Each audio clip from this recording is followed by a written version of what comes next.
What up? What up, man? Happy Friday. How you doing, Coop? I think you. I just told you what the run was like, man. Yeah. On the road eating right now. But you know what? I got a lot of time in the car today, like the traffic, and I got a chance to listen to Pusha T and Love the Genius. I actually listened to Love's album first last night. Okay. Yeah. You know what? While we're welcoming everybody into the room, we got people entering the room right now. I want to talk. I mean, listen, man. Love is the homie. We did an interview with Love not too far back. What was that, like about 6, 7 months ago? We Roughly. reached out. She came in and was like, "Yo, I want to do it," and did the interview, and it was dope. Was that great? And dope artist, man. And Conway definitely has something on his hands with Love. And this effort that she just dropped, you know what? Let's get to it real quick.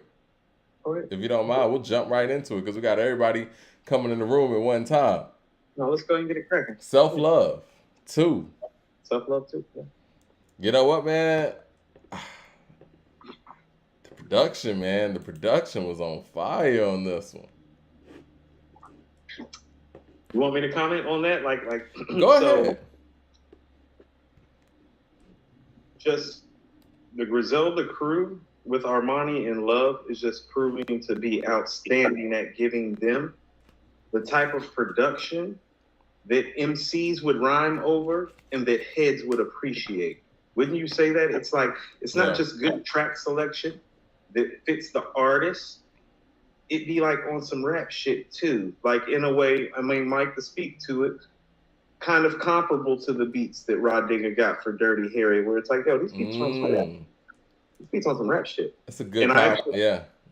And production-wise, better. I was super impressed with the production about this, and even with that being saying, more astounded at her as an MC. She is as an MC like all of the things that we felt like she was when we were interviewing her. She's agile, she's personal, Mm-hmm. she's rough and smooth at the same time. You know, Yeah. it was an impressive effort. I think arguably her best effort to date from beginning to end, although doesn't have like maybe some of the immediate standout tracks like on some of her other stuff that we've heard, where it's like a record or two will just jump at you and you'd be like, whoa. Like I forget which project it is. It might be Self Love One, like the joint with Sky Zoo. Well, she's drum work, not Griselda. I know people in the comments are saying that, but yeah, I'm saying that the camp though, camp, because yeah. I'm speaking to what Westside did with Armani too. So Right. talking Griselda, if I'm talking Conway and Westside, so I'm talking about what they're doing respectively with their female artists. Armani's not drum work, but they're all under the Griselda umbrella because that's where this started. You know, a lot of people in the chat are asking us about Pusha T. We're going to get to that. I don't want y'all to think that we're ignoring or whatnot, but we're going to get to that. There's a lot to talk about in concerns to It's Almost Dropped. So we wanted more people to come into the room before we really get into that. Man with the super chat says, salute Pusha T album, mid at best, nothing special. See, I'm getting a lot of mixed reviews with this. I'm sitting here reading from certain people that it's fire. I'm reading it as mid. We talked about that. Mm-hmm.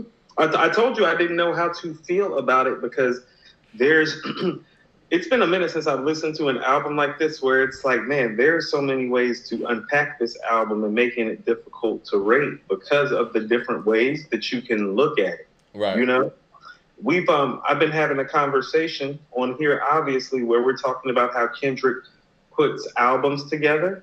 But song to song, it may not hold up. Like this is one of those albums where some of the songs just they stand alone by themselves are good enough to make you go, ooh, but cohesively maybe not so much.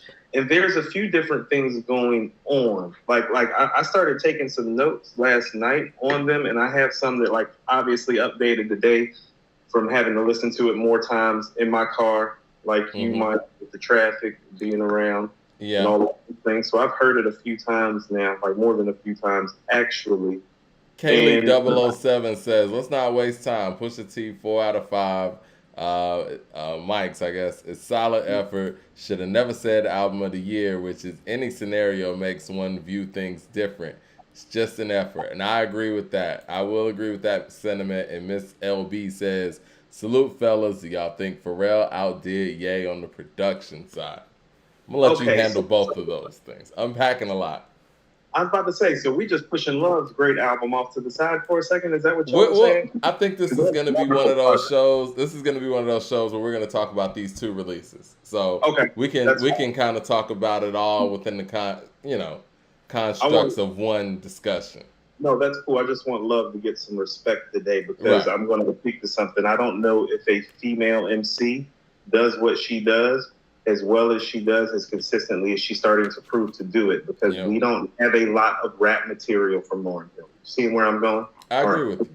Let's just start framing some things. That's all I want. And sonically and lyrically and just approach-wise, I would say she's a direct descendant. I mean, the evidence of that is everywhere. But I mean, we want to unpack it. I just want to give her I want to give Love her love today. Like she deserves it. Yeah. Okay. Yeah. So, I mean, as far as the Pusha T album, where are we at? 4 out of 5? We're at 4 out of 5. We're at did Pharrell outdo Ye? We're at I like Pusha's album, has some questionable songs. All the album of the year albums I've heard this year better. Okay, Tana Talk 4 is better, and then we're getting to the point where people are saying he shouldn't have called it album of the year. Pusha T album was a mid with a few nice tracks, but definitely not album of the year. I guess we can start there. I mean, because everybody's harping on this whole album of the year, album of the year. Was it album of the year? So I told you that I didn't like all that talk, and he's never talked like that before. Mm-hmm. And I want to say this: he has a group member, I feel like, has done album of the year before with Hell Hath No Fury for 2006. Yeah. I believe that was the best. Hold on. I think it was. Yeah, no, Hell Hath No Fury is the best record.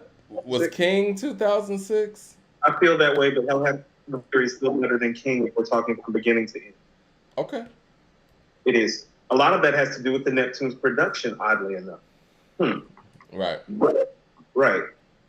And also, obviously, with Daytona, 2017, correct? 18, sorry. So he's 17 was Kendrick's year.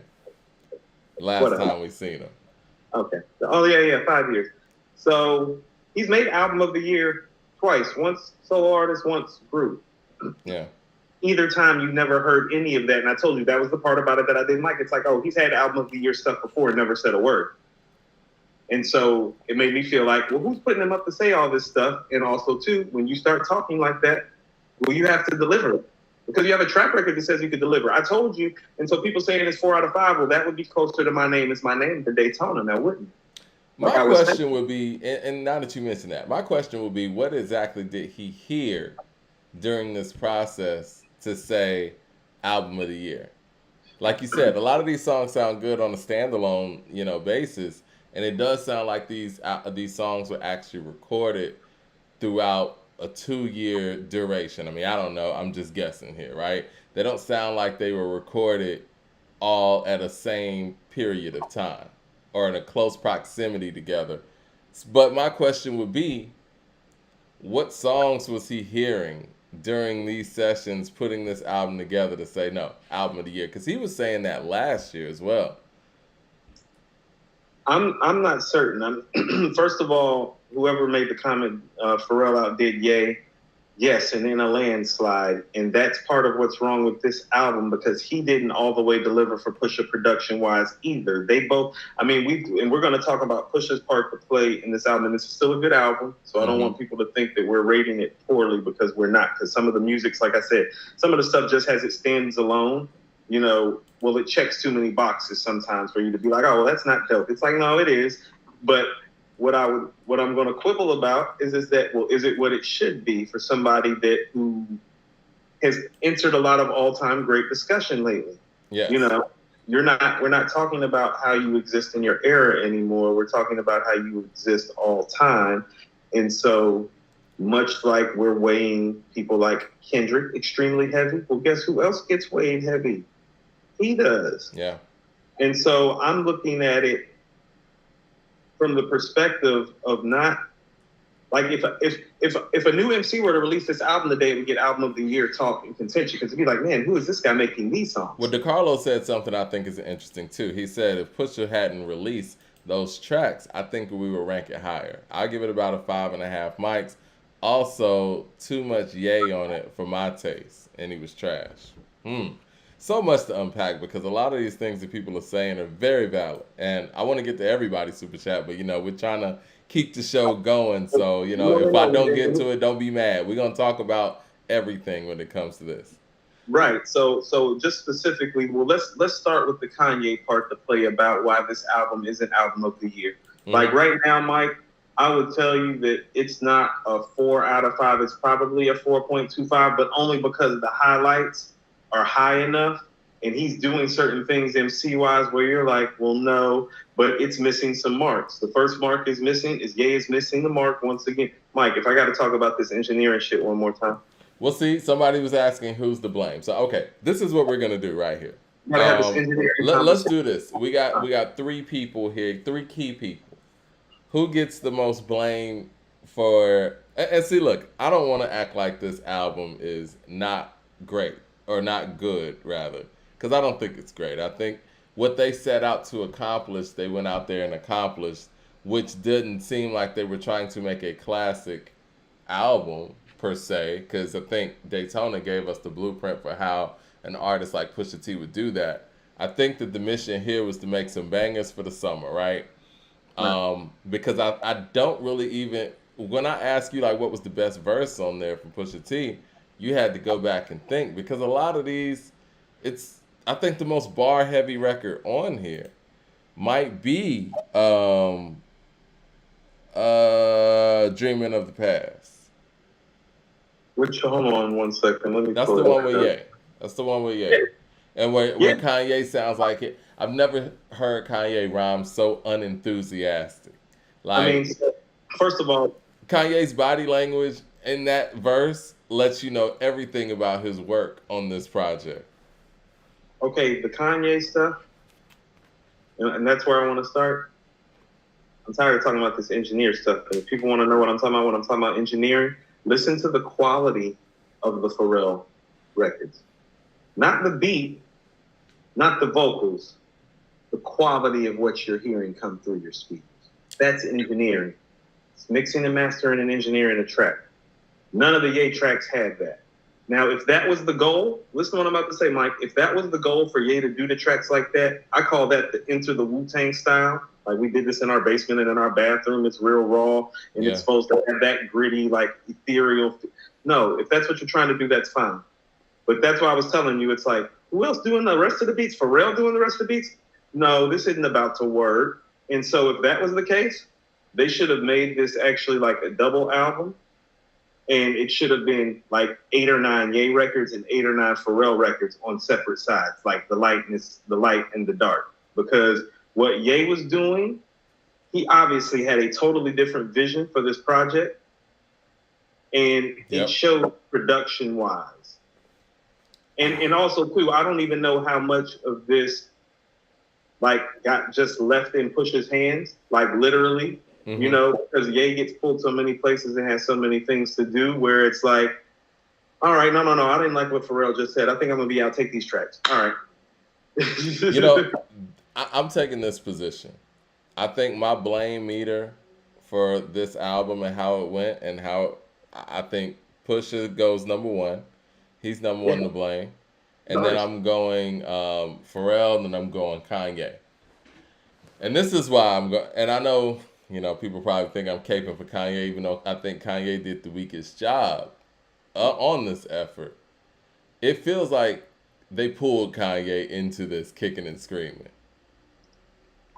And again, and my thing is with Push, like you said with Push though, I think that if this is the output you're getting from Kanye, it's like, you know what, you sit this one out. You know what I'm saying? Like, whatever is going on, you sit this one out, and I'll give him the least amount of blame because it was clear that, okay, Pharrell's taking on most of the direction of this, right? And so with Push, like I told you offline, and this is a whole nother part of the conversation. I don't like the fact that, I mean, I get the whole Coke rap thing. I think it's dope, but to embrace that to the point where this is it. Like, look, there's a whole lot to talk about. We've seen, even in his recent interviews, like we saw the Breakfast Club interview, we saw the Desos and Mero interview, we saw the Hot 97 interview. He just did a Breakfast Club interview. They asked Pusha T about a lot of stuff. He's not a rapper that just, is just, only knows about one thing. There's a lot going on in his life, around his life, and we hear none of that stuff in the music. And I think that really, let's just be real. For somebody like Kanye, was he not uninspired? Okay, so let's unpack that part of it. And let's just kind of stay still with these guys and let's stay on the Ye side right quick. Okay. We feel we'll go one by one. We'll go one by one. Right. No. We're going to get to even that part of it. I just want to unpack what you're saying from the Ye side. You're saying Ye has the least blame, but in my mind, Ye did the worst job of the three. Would you agree to that? Oh, I agree to that wholeheartedly. So you're telling me that, but I don't think that his portion actually carries much weight on this project at all, for good or bad. But from a production side, it's half, Mike. You think he gets more blame for how this overall turned out than Pharrell? Not how it turns out, but are you not responsible for half of how the album sounds, production-wise? That's true. And so who did the worst job? And so I would just, I don't know. I feel like giving everybody a third of the blame if you really want to know the truth. See, all right. I think this is the thing, and I think that's very fair. I think that's very fair. But the reason why I say Pharrell more than Kanye, because it's clear that whatever direction Pharrell's going for was, well, I know what direction it was, to make bangers, right? I think that was what was the cataclysm. That was the shift, right? Because clearly Pusha T and Kanye want to do something else. Pharrell came in there like, look, I don't want you to be a mixtape rapper. He was trying to sell him on these beats, sell him on this vision. And so honestly, because of those things, Ye checked out. I still don't like that comment, that mixtape rapper comment thing. It's like you just. I'm saying we hear it. I mean, here's the thing. His albums actually, it's not like, Daytona's a classic, Mike, but it's not like the albums that preceded it were whack. He usually makes you a 4 out of 5 album. Like My Name Is My Name is like a strong 4. Darkest Before Dawn is like a weak 4. Daytona's a 5. This is still a 4 to me at worst. I kind of want to hold off on giving it a 4.25. Yeah. But no, actually I don't, because here's the thing. It's not that the album doesn't deliver, but listen to the three people we're talking about. We're talking about Pharrell, Kanye, and Pusha T. Well, this is supposed to deliver some more. Like, there's not supposed to be any conjecture about what the album sounds like when those three people are involved. That is what is wrong with this album. Yep. We're not supposed to be questioning anything going on. The rhymes, the beats, the conception, the sequencing, the motherfucking engineering. Well, this is the thing, too, man. I personally think that Pusha was rapping better on the Kanye stuff, even though the Kanye stuff was lackluster. He was rapping better on there bar for bar, and I like hearing Pusha actually rap. And on the Pharrell stuff, it felt like he was doing more harmony rap type stuff. You know what I mean? He was trying a bunch of song making techniques, which is cool and all, but what we come to listen to Pusha for is bars. Now let's pause for a second. Mm-hmm. This is what I mean. This album isn't what it's supposed to be. He's rapping better on the weaker produced and engineered tracks, with the exception of Diet Coke. But then again, Diet Coke really isn't all the way Ye, because 88 Keys did that. Right. You feel what I'm saying? And so Hear Me Clearly and stuff too, Yeah. I didn't like that Hear Me Clearly was on here. You could have just kept that off. Yeah, I don't like. Listen, I'm gonna let you finish your thought. I said that I had bad feeling about the album when Hear Me Clearly made the track list. Because when you have to behind the scenes, because when you have to include a record that came out on another record, that's not a good sign. And you only got 12 tracks, and It's not like Hear Me Clearly was some super smash to the point where I gotta put this on my album. The Yeah, fact that was on there wasn't a good sign to me anyway. Yeah, it's not like it put anything over the top. It's not like it did anything like that song and where it's placed on it does nothing for the album.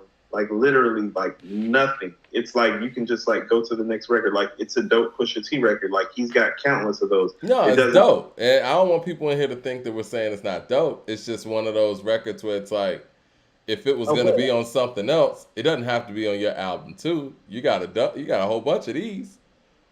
No, it doesn't. So he's rapping better on the mic. It's like one side is like volume 1 where he's rapping his ass off, and then the other side is like volume 2 where he's like dumbing it down, but you hear the cadence, you hear the flow, you hear the hook game. Like what he's doing as an MC on the Pharrell tracks is super credible. I don't want to get too technical about it. Like he's doing things with his flow, with his voice, with his inflection, with his cadence that not a lot of rappers can do consistently the way that he's doing it over these tracks. He's special, okay? Mm-hmm. But Mike, here's the thing about it, and this is where it starts happening, and here's his part to blame, and we can kind of shift to him. Where we want to go next with the blame? We want to go with Pharrell with the blame? Let's go with Pharrell. Okay, so, let's go to the tracks. And then I want to unpack the whole Pusha T thing. Right, well, let's go to the tracks with Pharrell and what's really going on with the Pharrell tracks. Okay. These tracks are good. They're not great, and they don't necessarily fit the artist. I told you, I think the best record on this album is Let the Smokers Shine the Coupe. And it's because it's the only real time on this album that Pharrell gives Pusha T something with edge. You know what I noticed about that track? What? That shit got the old Neptune snares and kicks in it. Yes, it does. That's what I'm talking about. Like, no, I don't want to hear Pharrell. I want to hear Pharrell and Chad. That got the shit that we used to hear from the Neptune snares and kicks. Right. I'm going to tell you the shit that we fell in love with. So yeah, that song stood out for me too. Yes, Let the Smoker Shine the Coupe, because here's what I mean. It's him at his peak villainous mode. Think about what he's saying. If they saying evil is the root, well, let the smoker shine the coupe. You can't get more vicious on a hook than that. And Pharrell actually delivers by giving him something edgy, but it's the only time that it really happens the way that it's supposed to happen. Guess what I'm about to hit you with? And here's what I mean about part of Pharrell's blame. He put Jay-Z on the wrong song. Jay-Z's supposed to be on Let the Smoker Shine the Coupe, not Neck and Wrist. You're trying too hard. He would have fit better on Let the Smoker Shine the Coupe. And it would have made him do more of that entendre on some double time rapping style stuff, which is where Jay is really all time great. That would have been flashy. Yeah. That would be flashy to have Jay on Let the Smoker Shine the Coupe. What other dope boy MC would you want to have on a song called Let the Smoker Shine the Coupe? You can have anybody on Neck and Wrist. You can put Nas on Neck and Wrist. You can put Future on Neck and Wrist. You feel me? Yeah. Yeah, you can put anybody on Neck and Wrist. It's like, up there. Like you put Jay on Let the Smoker Shine the Coupe. That lets me know that it's like you're really just not thinking about it all the way through, And so for me, it's like the songs for me, there are songs on here that I enjoy more than I enjoy. The peak songs on here, I enjoy more than the peak songs on Tana Talk 4. But I can tell Tana Talk 4 was more thoughtful and more organized with how it was put together, though. I can tell Benny was thinking about his audience. It's like, I don't know how much Pharrell was thinking about Pusha's audience outside Let the Smoker Shine the Coupe. I don't think he was thinking about Pusha's audience at all. And I think that that's where I go number 2 with Pharrell when it comes to blame, because you know what? Again, it worked for what they were trying to do, because what they were trying to do clearly was to get the casual fan. And I don't know if that, maybe they're trying to get the Drake fan. You know what I'm saying? Because there's so many people out there who are Drake fans, who are mainstream hip-hop fans or pop fans or whatever, who want to act like Pusha's a non-factor. And maybe the mission was to, get some noise out for fans like that. I mean, that's what the rollout kind of, articulates. But if that was the mission, I mean, they accomplished that, because you see people in these threads who are clearly like casual Pusha fans. They're loving it. They're saying it's fire. It's flames. But people who are, Daytona fans are like, it's a mid. I think that's where the disconnect is. And I don't think that Pharrell did a great job of meeting Pusha and his fan base in the middle. Well, how about this, Mike? I'm a Hell Hath No Fury fan. Mm-hmm. That's why I'm telling you this ain't like, I mean, stratosphere wise, production wise, like on both of their sides, that's not even, they're not even in the realm of Hell Hath No Fury. They can't even see the production on that if they tried. Like none, like the worst beat on there would still be like top 5-ish on here. Okay? That's where they were production wise with that. MC wise, that was just hitting. Man, like their lyrical bar styles and schemes on that album is like, it's on some like Ray and Ghost Purple Tape type shit, like how well they're putting it together. Like their schemes. Like you the know, rhymes. again, I think this album is a good album. Again, it accomplished what they're trying to accomplish. And somebody in the chat says it's watered down. I could see how fans could feel that way. I know Jarvis in here from Rap Roundtable. He's saying our critique is getting out of touch, but I get it. I mean, this is one of those albums where they made it for the DJs, people who outside doing a thing, which is cool, and I think that's great. But see, where Pusha is right now, especially after Daytona, it's about taking it to that next level, right? For him as an MC. I think this was more about Pharrell as a producer getting his MC that he's working with in certain circles and certain platforms. But for Pusha as an individual MC, this was a grandiose opportunity to take that one trick pony mentality that people have about him when you compare him to the other greats. He could have turned that on its head. And I think the one song that he got personal on, which I think is one of the best records, is Brambleton. No, Brambleton's a top 3 record on here, Mike. And he actually went there, and I know it was still on some, you know what I'm saying, dope shit for, you know, to a certain degree, but it was personal. Still honest, yeah. Exactly, and we need it more, and he can do that. Or I think he can do that. Yeah. Freedom, the beginning to till the casket drops. Speak of freedom. Yeah. Yeah. No, he can do it. Like I said, when he does it, people act like it doesn't happen, but he's capable of it. Here's what I mean about Pharrell's part to play, and we're going to wrap up with Pharrell's part, and then we can slide over to Push, because I can see that you're like ready to talk about that. Oh, yeah. Mike, there are 2 records on here that when I hear the way that he's rapping and how he's rapping and the way that he's putting it together, I'm like, these should be classic records, and it's the beat. Call My Bluff and Open Air. I agree. I was thinking both of those when you said that. That's the production to those 2 should be much better. Like, did he even try on Call My Bluff? Like, all jokes aside, because Push is like great on there, and I'm like, did you like? And there needs to be somebody in the room that's like, nah, like this Push album, man, like it gotta go harder. Like this is the dude rapping over Keys Open Doors and Ride Around Shining and Trill. It's like, no, like them beats and them drums, like, no. This shit need to kick. Where's Chad? Yeah. Those are the 2 records where I'm like, where is Chad? Because it's not like Pharrell can't deliver without Chad. Brambleton and Let the Smoker Shine the Coupe is proof. But what I'm saying is what he's trying to do, this whole volume 2, he's trying to volume 2 Pusha T.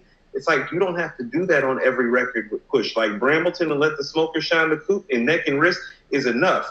You can get on that Hell Hath No Fury shit after that. Andre Shashir said it's not a bad album, but I expected more. Rappers need to quit saying that they got album of the year because that's what fans are going to expect. I think that's fair. Mad Max, shout out to Mad Max in the building. He said Pusha had to do this album because he's a mainstream rapper who gets treated like he's underground. And that's his fault for dropping every 5 years with My Name Is My Name drop. He had the casual and took time off. He acted casual and took time off. We got one more real quick I'm going to get to. He said Pusha's ceiling is officially not moved up. I was going to get to that. An all-time list ready for Kendrick and other projects. No, I said that to Coop on the phone. I said, listen, man, like, again, I don't want to get too personal with everybody got going on, but Pusha's gone through a lot over the past 4 years, right? And Last year, last year. you could even see in those interviews that he's talked about these things candidly, and there's a lot really to talk about. Now, I hate to do this because, again, we talk about people in the realm of the greatest and the greats. If Nas were in this position, or let's say even Jay, in these circumstances over the past 4 years, having to deal with tracks getting taken or verses getting taken off of people's tracks because of another rapper, the politics in the industry, having your first child, getting married, all those things, right? How would they have approached this project? It wouldn't have been one dimensional. And I hate to say it like this, but it's like that was a big part that was underwhelming to me, where it was like, if you're going to go that route, these things got to be straight up home runs to the point where I'm like, oh, I see why he didn't deviate from this. But that's not the case here. Well, I'm going to go back into his own catalog for a second. And I think sometimes people forget this, and this is where Brambleton becomes important about what you're espousing upon right now, Mike. Mm-hmm.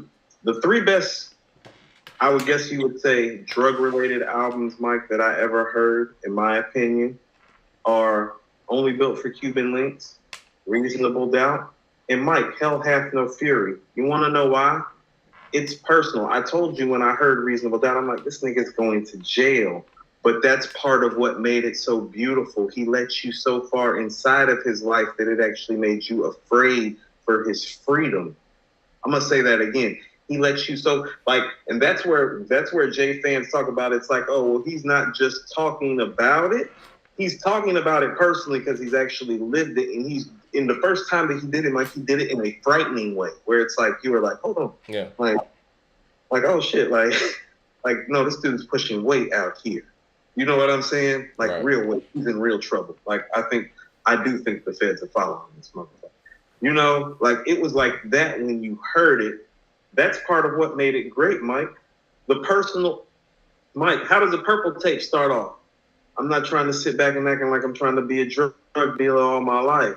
You know what I'm saying? Yeah. Like we're talking about, it gets personal. Rainy days, Mike. How go start? On rainy days, I sit back and count ways on how to get rich, son. To improve, ask my bitch. Stood up late nights, building with my air lights. We can pull a heist, snatch ice, or rock mics. But this rap shit, it's personal, Mike. Yeah, and a lot of times too, like in this thing we call hip hop, personal outweighs skill many a times. Tupac.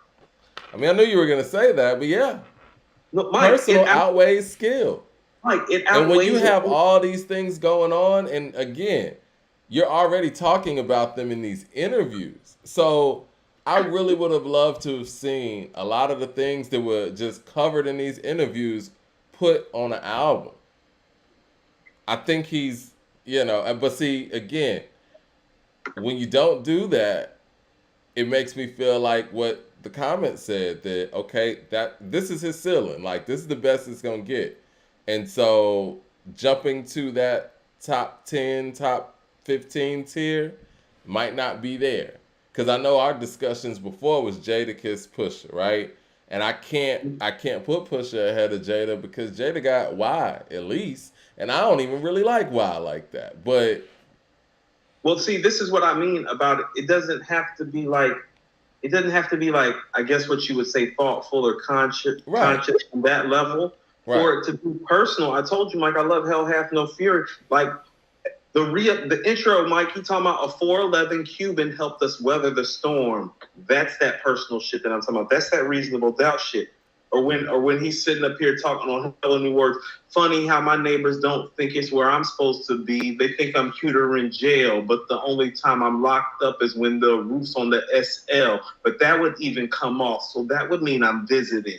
New world, I hope y'all listening, envisioning. That's him. That's personal. He's talking about, like, I'm sitting at my house and I step outside and these white people looking at me like I'm just a drug dealer, and I am, but fuck them anyway. That's personal. Yeah. You can do that, and that's what this album is missing from him, really. It's like, even if you want to do that, well, understand you've been doing this so long, we've seen you do it better at such a high level. Mike, I ain't spent one rap dollar in 3 years. Holla. You know what I mean? That's real, Mike. They were really going through a label thing with Jive. Yeah. They were really getting followed by the feds. You see what happened to their manager. That's live, Mike. That is personal. And so what's really happened is that he's really removed from that, and he still talks about it, but he talks about it, and the talk's just not as good as the Daytona talk. And that's really what it comes down to with him. The talk's not as good as the Daytona talk. I'm not expecting the Hell Hath No Fury talk. He can never really talk like that again. That was live, Mike. That was going on. You feel me? Yeah, I feel you. I think the thing is, too, with this project, right? Like, he talked about it in, I think it was mostly with the interview. It might have been the interview with Ebro or Charlemagne, either one. But he talked a lot about the fact that, it took some buy-in when it came to the Pharrell stuff, right?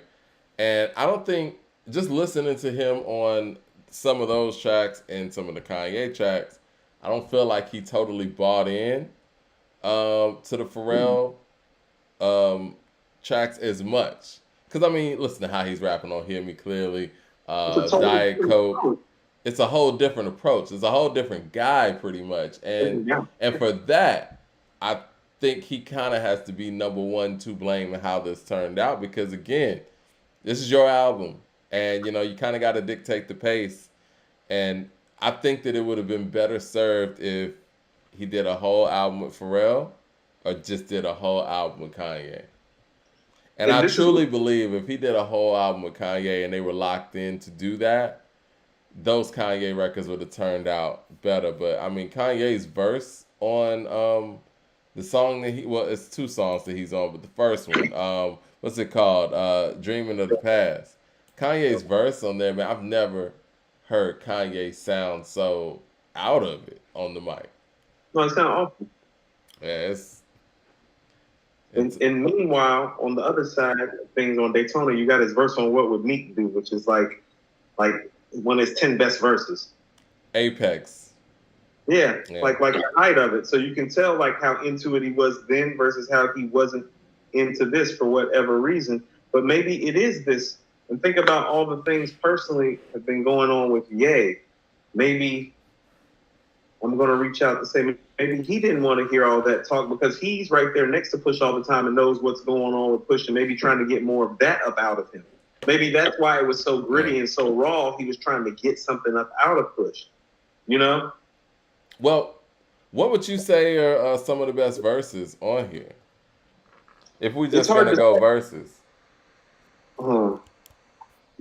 Brambleton, because of the personal tone of it, because it's the only song where it gets kind of personal. Mm-hmm. So I like that second verse on Brambleton. I like. He's pretty epic on Call My Bluff, actually. Mike, the second verse on Call My Bluff is dope. You're right on Just So You Remember and on Dreaming of the Past. He's dope. Like it's not like he's not dope on here, but you're right, Mike. It's like he's had love. What happened to him? Yeah, I'm here. My bad. I was plugging something in. No, you're cool. I mean, just in the past couple of years, he's had love, life, and loss all close around him, Yeah.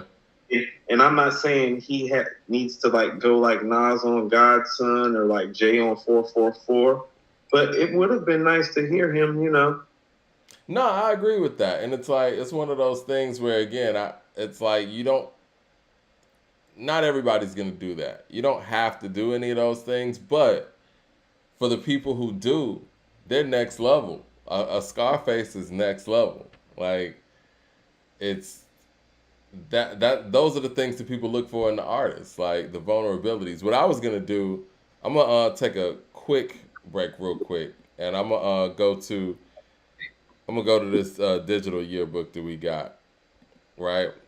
So, for the people out there, we actually got the yearbook available digitally. And so this is the 2021 yearbook. And what I wanted to do real quick, man, I wanted to go to some of the verses that we actually had in the 2021 yearbook. And now my joint's stalling. Of course it is. But yeah, I wanted to go to some of these verses and see like how some of the stuff on here actually compared. That was the thing. wildly consistent. I don't know if there's a verse of the year contender verse on here though. Well, because okay. because I was looking for, and there's some dope ass verses on here, and this is what I mean when you are going to rap rhetoric, content, subject matter wise about what he raps about, Mm-hmm. you're literally, I mean, he's the best ever at it, Mike, other than Jay and G Rap. And you could even argue to a degree he's more agile at it than G Rap. So you can say he's better than G Rap at it too if you want to. Just the talk. I'm not saying he's a better rapper. Right. Just okay. Well. So when you're saying that, it's like, that's what I mean. It's like, well, the bar for what you pull off is high. That's why your producers can't fail you, like, on No Air and Call My Bluff. It's like, man, they should, like, that Call My Bluff, there should have been 2 whole beats in there that should have made us lose our mind. Like, that shit should have banged. Bang. Yeah. I'm looking at the verses from last year, right? So you got Nas, verse of the year for The Truth, right? Lauryn Hill, Nobody. Freddie Gibb, Fake Flowers. Jay Electronica, Jesus Lord. Conway, Hell on Earth 2. Store Run, second verse. Lil Wayne, Bash Money. I mean, would you say that, I guess, Jay-Z's verse is a verse of the year candidate? Would that be the best verse on the album? No. Because that verse had everybody talking. It had everybody talking because it was Jay. That's what I was trying to tell you. Like just like if anybody...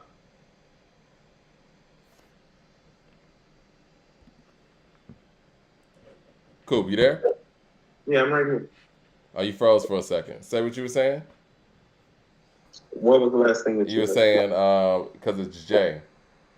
Yeah, people were saying it's verse of the year because it's Jay. Just like if somebody else who was relatively new would have made this album, we'd be talking more album of the year. But because of the level, and because of who we know him to be, and because of what we're dealing with, all of those things get taken into effect. It's like, no, some of the same stuff that I'm saying about Kendrick, and it's like how I'm looking at things, the same things apply to Push, because to me, they're in the same spectrum of MCing, which is like in that, you know, are you worthy of top 10 consideration? Truly? Mm-hmm. Why and how? And I think he missed an opportunity for him to move himself up in this conversation, quite frankly. DeCarlo wants to know how to get a digital yearbook. Well, actually, we should have the link for it in the description. And what I'll do is I'll make sure that we have it in the communities page. The digital yearbook, you know, you can use that on your tablet, use that on your phone. You know, we actually got the 2020 and the 2021 one available digitally, and you'll get like the best color pixelation. We're only doing those for $20, so but we still do have the physical ones on Amazon if people want to go get those as well. But yeah, the digital one's real handy. So, you know, somebody tell you it wasn't no dope hip hop in 2021. You could just pull this joint out your pocket and just scroll right through it. Like, well, what about this album? What about this verse?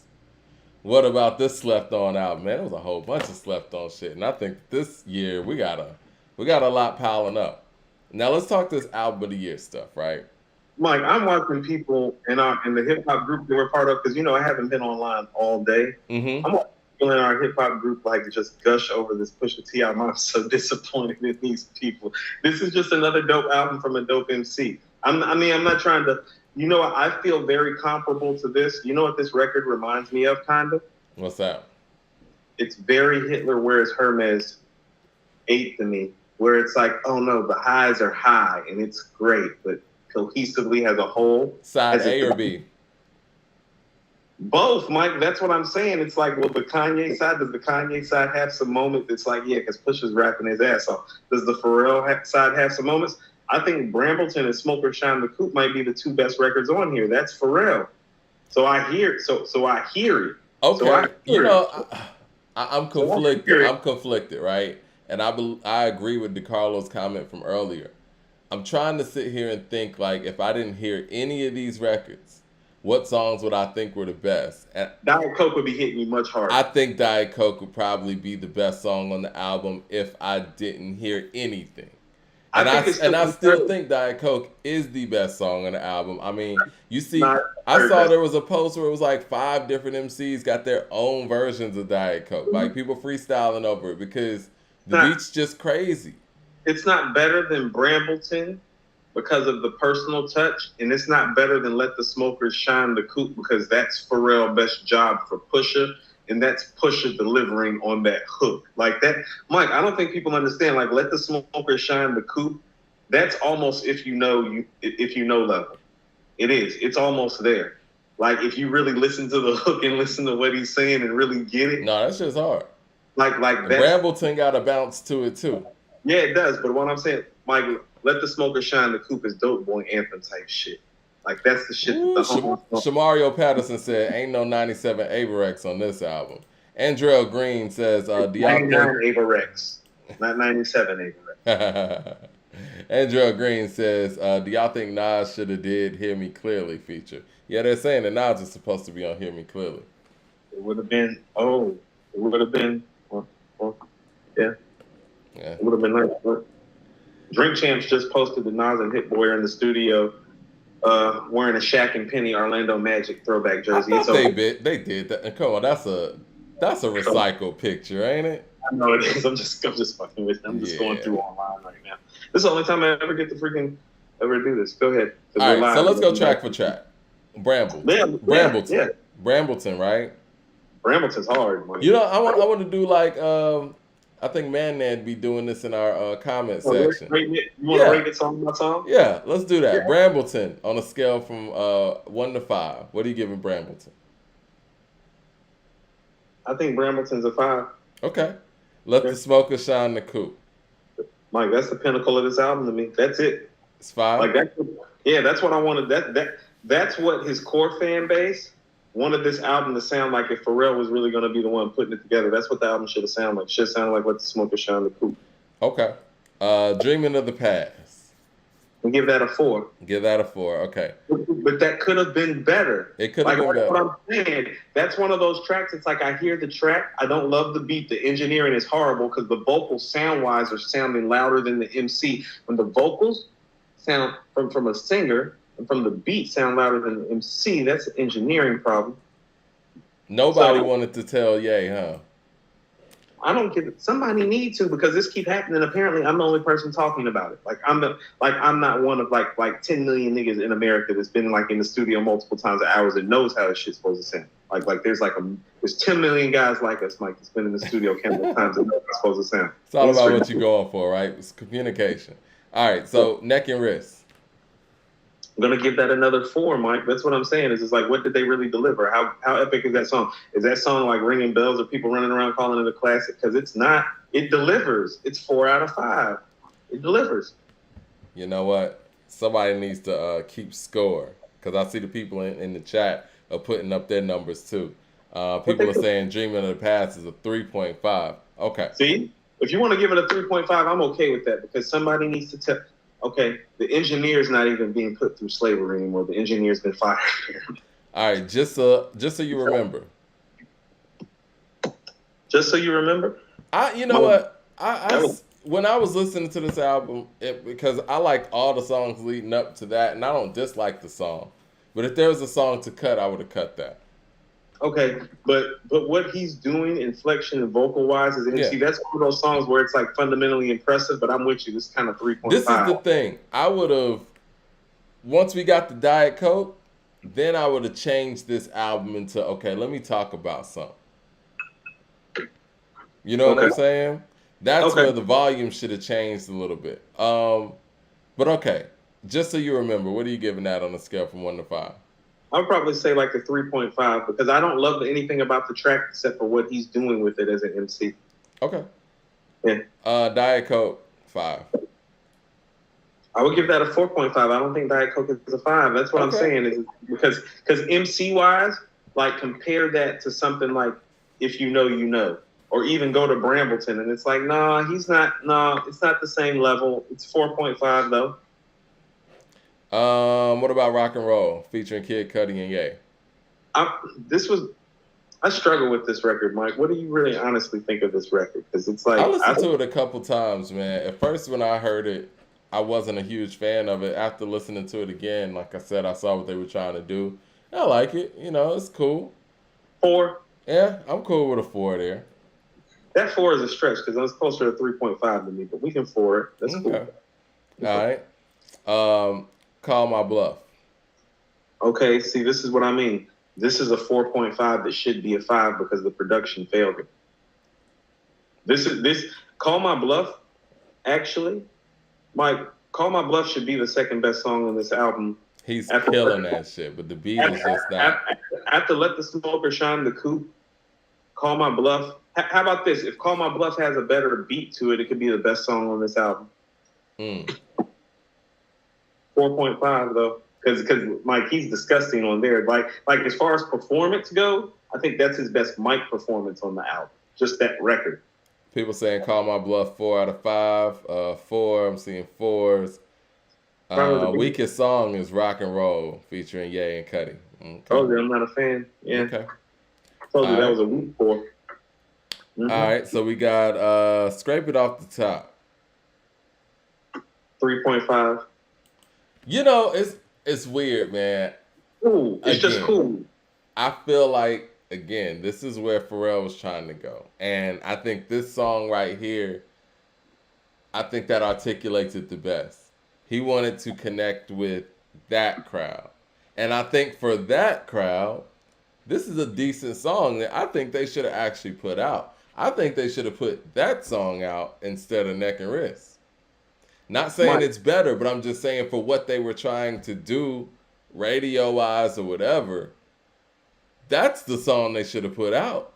Because if you don't put out a song like this, why do you even have it on this album?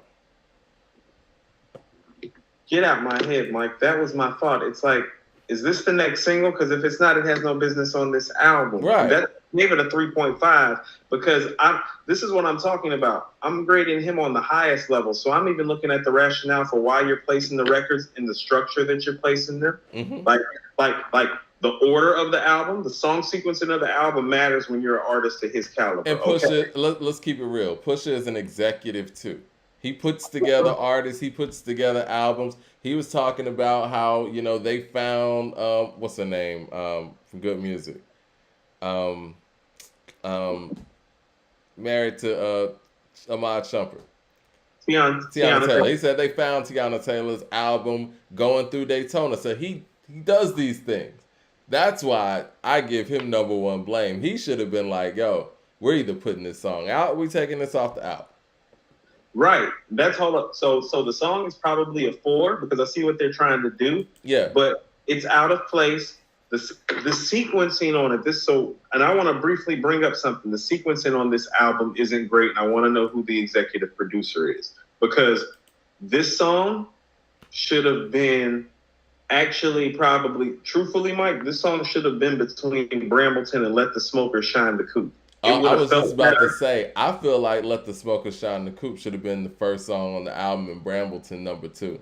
But I can see what you're saying, like if you put them in between, yeah. No. Brambleton needs to be first. I get why Brambleton is first. He's like, let me get this off. Let me get this VA shit off. You know, that's personal. Brambleton's like a little suburb, is a suburb if I'm not mistaken. You know, I'm from North Carolina, Mike. If I'm not mistaken, Brambleton is like it's a semi-affluent suburb. Area, but like things kind of, you know, so it's kind of personal. And so I get that. But to be honest with you, you could have gone Brambleton, Scrape It Off, and then Let the Smoker Shine the Coupe. The feel of it would have been better, Mike. The feel, that matters when you're putting an album together. Daytona feels good, Mike. If you know the games we play, hard piano. Carlos Derilla says that Pharrell's the executive producer. Okay. That's the problem. There we go. Okay. Yeah, a lot of people did. I'm looking at the chat right now. People didn't like that song. They're giving it a 2 out of 5, 3 out of 5. And that's the thing that I think Pharrell was mostly at fault for, was you're creating records that the people who really rock with Push don't really like.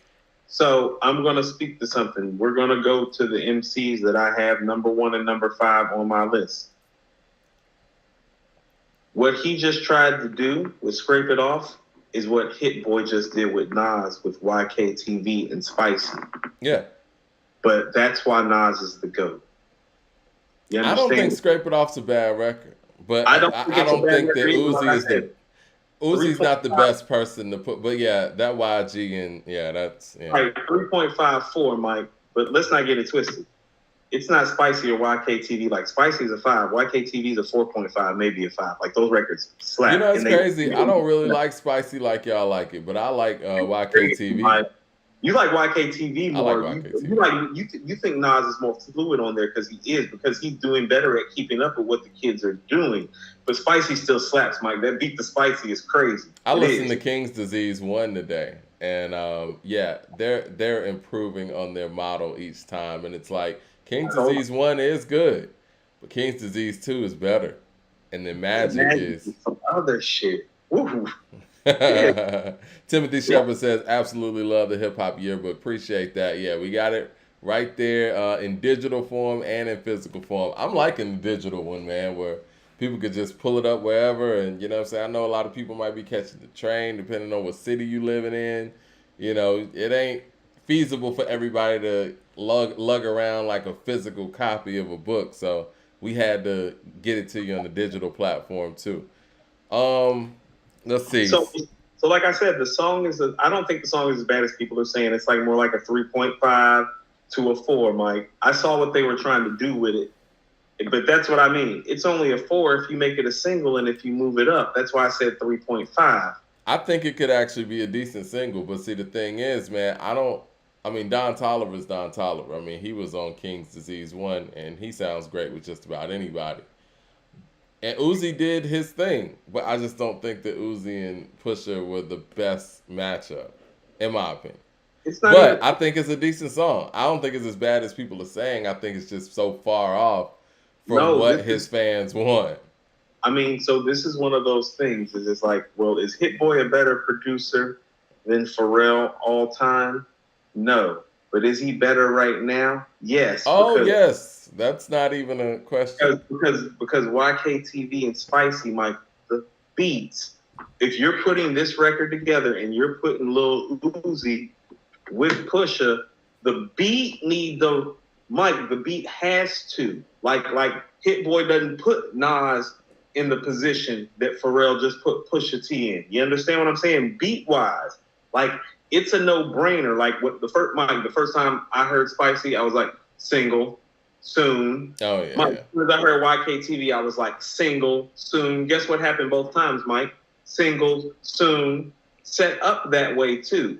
Set up that way. So this is what I mean is like it just seemed like they put this together and didn't think about it. Benny was thinking about Tana Talk 4. Conway was thinking about God Don't Make Mistakes. Even Currency and Alchemist, the sequencing on Continuance is beautiful. The sequence on Continuance is beautiful. Okay, let me go to the next song. Hear Me Clearly. 4. If that, because I damn near would go 3.5 on that. I do not love that record. Open Air. That's a 4 that should be a 5. It's a 4 that's supposed to be a 5. I Pray For You. It's 4.5.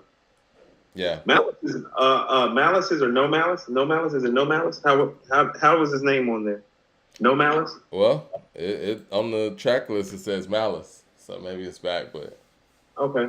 Maybe they did that for search purposes too. I don't know, but could have done it for money purposes too. Yeah, possibly. His verse on there was great, Mike. I was actually thinking his verse was one of the better verses on the album too. It was. But that was the thing about it. He was always the more personal rapper of the both of them too. And so here was one of my thoughts about the album when I heard the last record. I'm gonna give the last record 4.5 out of 5 because once again the beat is not what it's supposed to be for what they're doing on that song. But it's a dope ass song and it's a good way to end the album. Mike, this is what I'm about to say.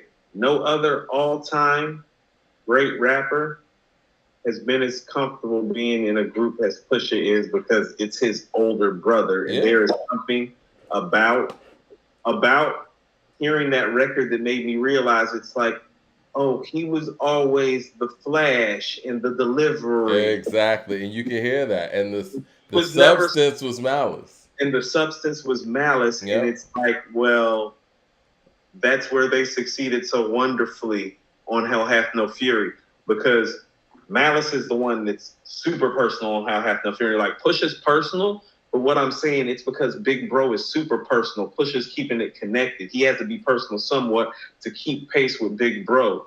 Because Big Bro was talking on how have no fear. I'm sorry, grandmama, for mistakes how I made. Yeah. For how air family business, how you put me in my place.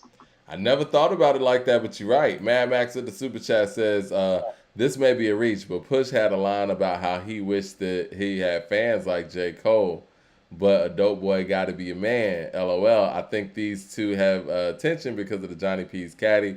Cole was talking about Push.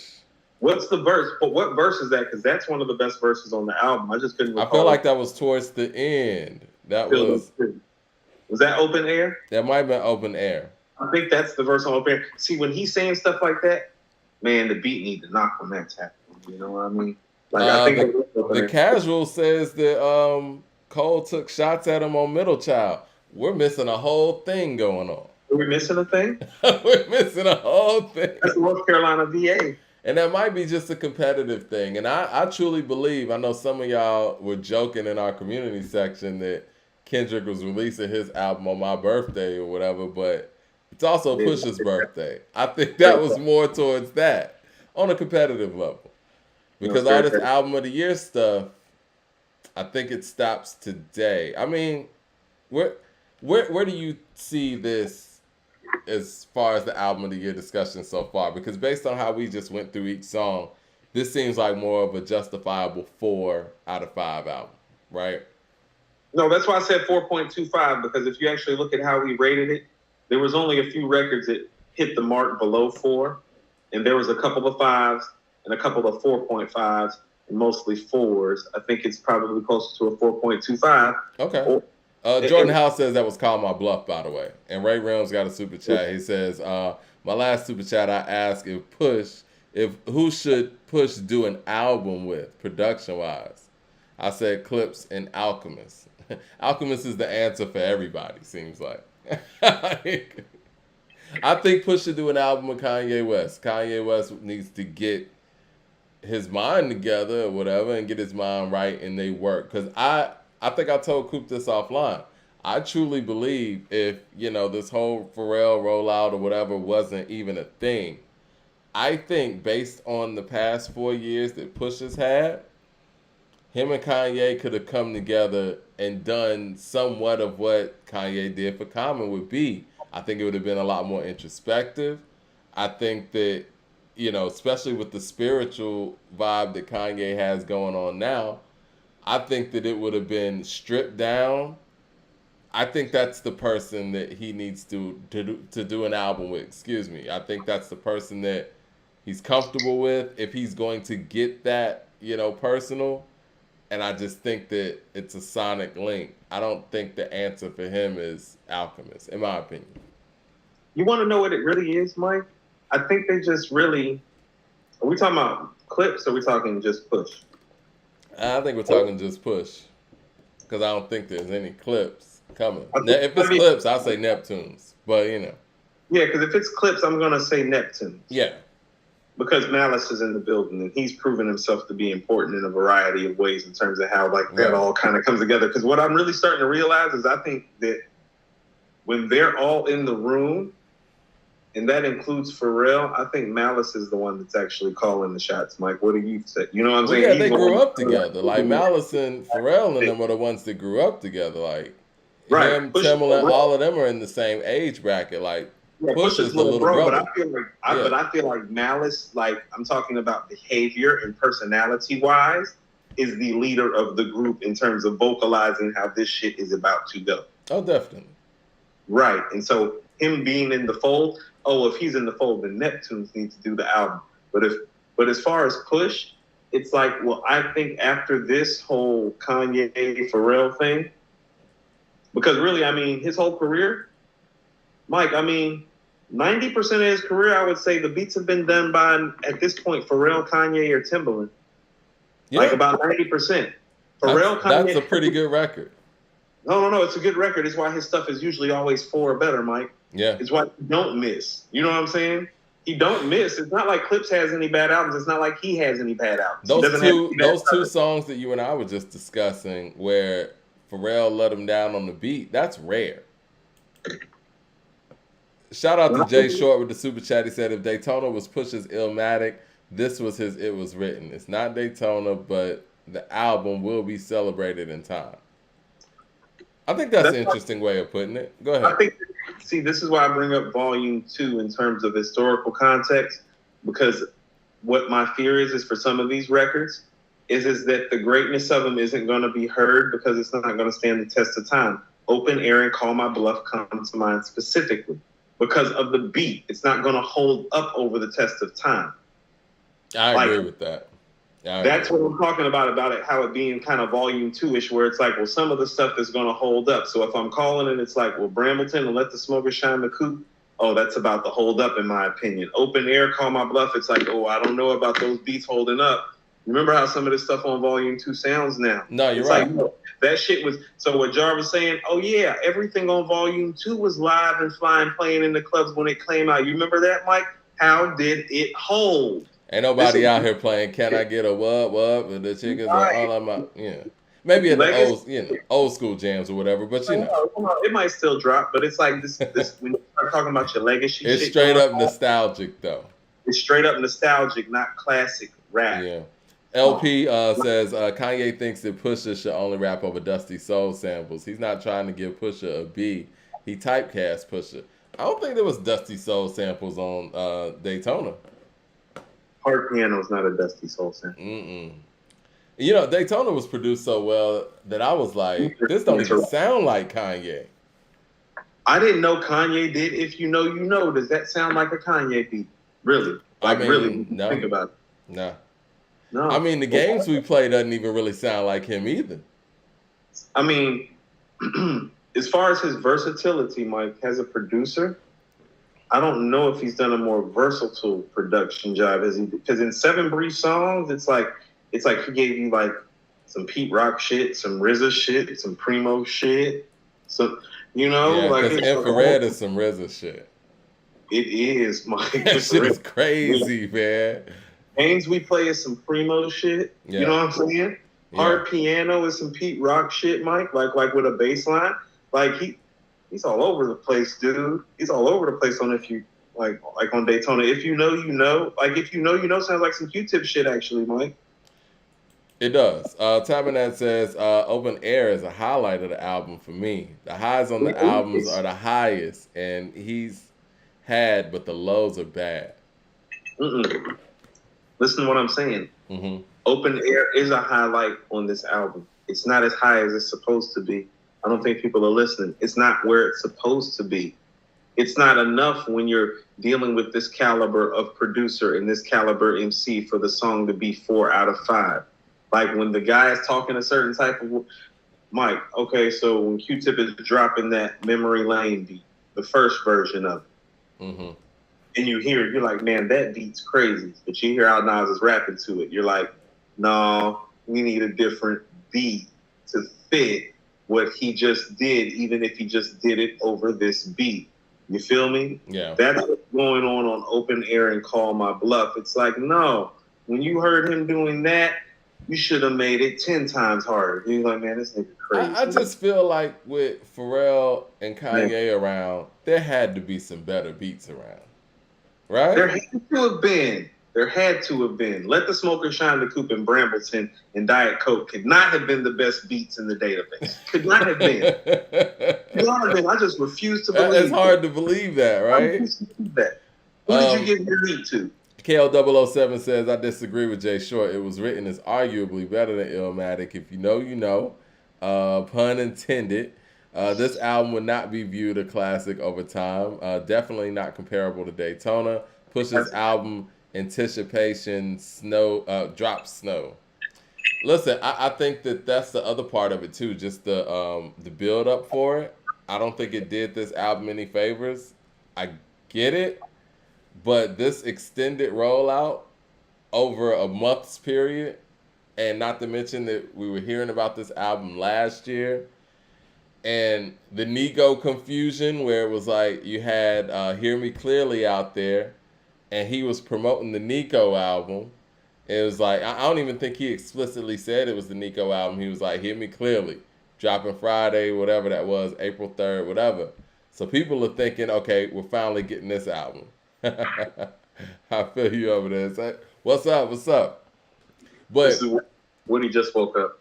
I think that the full rollout, man, it's like it kind of hurt this album. I think this album should have, man, it's a few different things, man. Like I said, I think that the That's John why it's Tolliver song should have been put out instead of Neck and Wrist. We should have had to wait until today to hear Neck and Wrist. How about this? Let me ask you something. Yeah. Is there anything about Neck and Wrist that's actually a single except for the fact that Jay-Z's on it? Really? I think Pharrell's hook. Neck and Wrist don't lie. I mean, him singing and stuff. It's Pharrell. So can I tell you something? This is what I mean about the missteps. Where I don't think, no, this is what I mean where Pharrell wasn't thinking about. I'm gonna go to one of my notes because I realized it, and this is what I mean. They're not thinking because you know I'm ahead and Pusha's my guy. Because on Neck and Wrist, Pharrell's on there talking about in the Dope House had a line, Dope House had a line, right? Right. Why didn't he take a sample of some of his best stuff, which is Wamp Wamp, where Pusha T is talking about outside line looking like JoJo Dancer. Like he could have took that and flipped that. That's what I mean about how they're not thinking. Like when a guy like me can come and pull your card about something that your artist has said, where you could have freaked it and made the song better as a producer, and you're the executive producer of the album, you're laying tracks down and you're not thinking. They should have took that sample from Wamp Wamp where you're talking about outside looking like JoJo Dancer, scratch, loop, flip, with the Dope House had a line, outside looking like JoJo Dancer. They're gonna say we're getting real nerdy with this now, man. No, look, I mean, I know people are saying too. I'm just telling you the truth that I don't feel like they're thinking about it because it just sounds like beats and rhymes, which is cool. But Mike, it's beats, rhymes, and what? Life. How do you feel about the notion that if we sit on this album for a week, we're gonna feel different about it? I'm actually more afraid about sitting on it for a week in the negative way than I am in the positive way because I don't love the I don't love the foundation of these tracks on either side by Pharrell and Ye. I don't love them. I like some of the moments. Diet Coke is a great moment. Brambleton is a great moment. Smoker Shine the Coop's a great moment. Like beat-wise, it's like people have to tell me the beats on here that they're hearing. And that's where it's like, well, you're blaming Pusha. It's a disconnect. It's a disconnect because Andrew says, man, this album is amazing. I don't know what these dudes is on. Salute, though. I rock with y'all. Ed says, the first time catching a live. Welcome, Ed. We appreciate you coming to the live, and especially with the super chat. He says, keep up the good work. I enjoy the album, but I feel like the hype and the album of the year talk has overshadowed the album. I think that's fair, Ed. LP says, albums get forgotten way faster than ever. If it doesn't have immediate impact quality-wise, it won't be remembered as a classic, and this won't be, in my opinion. And another super chat says, scrape it off the top, should have been on Nigo's album, and Pusha got to stop saying I got album of the year. He did it with King Push as well. Just drop. Okay, so it's a consistent thing. Speaking of King Push and speaking of My Name Is My Name, where does this album rank with those? Okay, so I think it is very comparable to My Name Is My Name in the sense that, man, the highlights are high. Yeah. I think the highlights on here are a little bit higher. And that's what I mean. It's like, well, we're not really like trashing him because, Mike, this still might be his second best overall project because the highlights are really high. Kind of like Hitler Wears Hermes 8 was, where it's like, well, do I love all this stuff? No, but it's like, is Vogue cover on there? Yeah. Spoons on there? Yeah. Westheimer on there? Yeah. 99 Averex? Yeah. Hell on Earth 2? Yeah. So there's stuff on there. This is kind of like that. It's not like almost 30 songs like Westside is. We're only getting 12. But it's kind of like that where you hear about 4 or 5 or 6 records where you're like, but yeah, you know, and there's nothing wrong with that. But what happens is that when, man, about 4 or 5 or 6 of your songs are epic and you make a 12-song album and about another 2-3 songs after that are good, and about another 2-3 songs after that are like, oh, well, I'm not sure, which usually has Mike, it's about a 4.25. It's not a bad album. It's a dope project. It's not what it's supposed to be. It's definitely not album of the year. Mike, listen to what I'm about to say. Freddie Gibbs' album and Nas's album are going to smoke this album. Yeah. What do you Yeah, think about this album in relation to Conway's album? I think so. This is what I'm talking about. So I think the highlights on this album are beyond the highlights on Conway's album. But is it consistent as good beginning to end? Is he giving you a whole body of work like Conway is? Is he making you feel something? Is he getting personal? Just listen to how Conway is talking on a record with Lil Wayne and Rick Ross that could be a single. He's talking about going issues. He's talking about having issues with not being able to see his son on a song with Lil Wayne and Rick Ross that should be a single. So the personal level in touching you and letting you know what's going on with him is there, and I that's think that's what propels MCs to that next level. And one person who's done that really, really, really well in this generation. It's obviously two. You got to put Kendrick out there, but I think that's why J. Cole's fans are so hardcore. He's so personal. And Drake is personal in his way with his fans, but we're talking about like on a bar for bar MC type of thing. That's J. Cole's thing, and that getting personal on your records takes you to that next level. And Conway did that. I would put Conway's album ahead of this album. Well, that was what I was saying. It's kind of like that's why I was like, Push's album is more like a 4.25. Conway's album's closer to a 4.4, 4.5.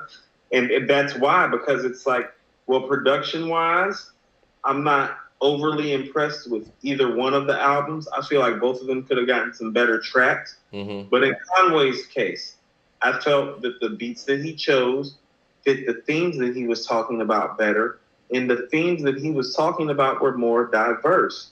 Like, he still had Lock and Load and John Woo Flick. Like, he still had all that stuff for the grimy. He was on brand and still was able to do some unexpected things and do them very well. So, and here's what I was about to say about this all-time conversation. So it's like, well, Pusha can't do what the GOAT can do. That's Nas with that Spicy and that YKTV, because he's not going to be the greatest MC all the time. But he is still all-time great. But this is what I was looking for that Conway did that Pusha didn't do. Scarface, the guy that I have at number 5, Mike. How often do I tell you that he is about putting these consistently good projects together with dope beats and dope rhymes that match the thing?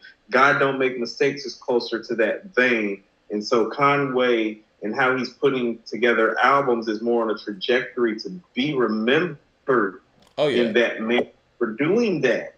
And when you do that, Mike, when you do that, you end up high on the food chain, Mike, because that takes you to that next level. Food chain, they bring that personal nature to the table, either about them or about their neighborhood, and usually both. Think about it. You're personal with Nas and with Queensbridge. You're personal with Jay and with Brooklyn. You're personal with Pac and the West Coast. Yeah. Right. Even though Pac ain't even really from the West Coast, you're personal with Pac and how he raps for the West Coast. It's personal. Let me get to some of these super chats because we got a lot. Mad Max says, Pusha's next call, Snowfall, and Go Malice, like the first talk about the building an empire and then go into the pitfalls, then in the coke raps for good. Yeah, I remember that line. Hold on, it was another one I wanted to get to. Okay, here we go. This is Kaylee 007. He said, can Push do anything else to move up all time? He lost his chance with this album, and he lost his chance at a large commercial audience. It doesn't stick, in my opinion. Push's next album should be called Snowfall and be Franklin talking about the building of empire, which, I ain't caught up on Snowfall. So I've never watched the episode, to be honest with you. So I watched the episode and I was like, I was into it, but I was just so far behind. I just didn't even catch up. Ryan Gillum says, I think you guys need to give this album a few more listens, see how it holds up, and then a few months from now. A few months from now, or a few weeks from now, we're going to be at Kendrick. I mean, it's just the way it goes now. We're going to be at Kendrick. We're not even going to be at Kendrick a few months from now. We're going to be at Kendrick. A few weeks from now, we're going to be at Kendrick. It's gonna be Mother's Day weekend, and then we're gonna pop up and have a Kendrick album the week after. Yeah, LP says the best rappers can follow their life and grow. I mean, you can follow their life and grow with them through their music. Nas, Pac, Jay, Face, Fonte, Freddie, Cole, they all do that. I mean, they do. And, and I think that to answer one of the people out there, 007, I think that not Kendrick, Pusha's hit his ceiling, and I got to give Kendrick props. I would expect that if this Kendrick album is a rap album, it's going to be better than this album. I will say that too right now, Mike, because I can't imagine. And if it's not, that's going to be a real drop off for Kendrick. Let's say that there's, and I'm not saying this like in a shady way, but if he's rapping on this next album, and it's not better than what we just heard from Pusha, I'm going to just, I don't want to hear anything. The smoke. I don't want to hear anything. I'm not even going to have any smoke. Sometimes silence is the best. I'm just going to get up here and I'm just going to shake my head. I'm just going to be like, TD says, then y'all going to hate on the Kendrick album too. No, we're not. We're not. Listen. I'm like, how? Giving something a 4.25 isn't hating on it. We love Pusha. I love Pusha. Like, I have Hell Hath No Fury higher up on my all-time rap album list probably than anybody that you would know or meet. You get what I'm saying? This is the other thing that people have. You're right. And you've expressed that since we started this show. But one thing that people have to understand is the game has been elevated lyrically in the past couple of years since Daytona's been put out. And the standards are it's higher than it was, in the mid 2010s. Mike, I mean, and when Conway just dropped, God Don't Make Mistakes. He's showing you that, okay, I can do what I did on From a King to a God, and I can do this. How does Hard Piano start? What are those bars from Pusha? Never fall in love with a bitch that loves the camera.